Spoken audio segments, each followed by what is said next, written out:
Bonjour à toutes et tous. Certains se demandent pour quelle organisation syndicale voter. Question légitime. Alors pourquoi voter CFDT? Parce que voter CFDT, c'est soutenir une organisation syndicale qui s'engage et prend ses responsabilités pour faire évoluer nos acquis. Pour la CFDT, prendre ses responsabilités, ce n'est pas quitter les négociations en criant haut et fort et ne rien obtenir.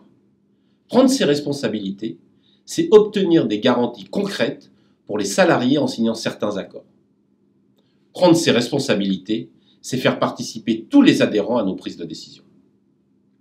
Voici notre bilan depuis 2019.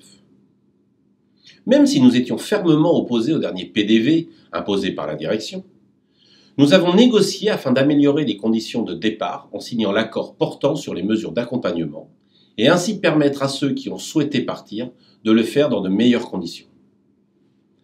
Comme les représentants d'autres organisations syndicales, soi-disant opposés à tout, mais qui ont profité sans vergogne des acquis de notre signature.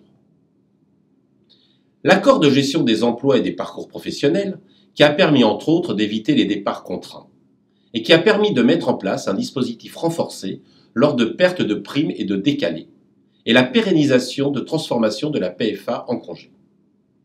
Puis, le dispositif de fin de carrière.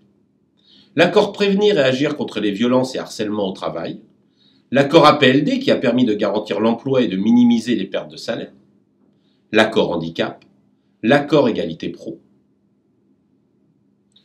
Par contre, puisque nous avons été les seuls à signer l'accord QVT, nous avons perdu les CJT pour les temps partiels, les cycles de congés protégés pour les parents d'enfants de moins de 12 ans, la définition du statut de télétravailleur ainsi que l'augmentation de l'indemnité journalière associée, la prévention des risques RPS et charges de travail, le cumul de 3 jours de TTA et de TTO et la perte de 12 jours de TTO.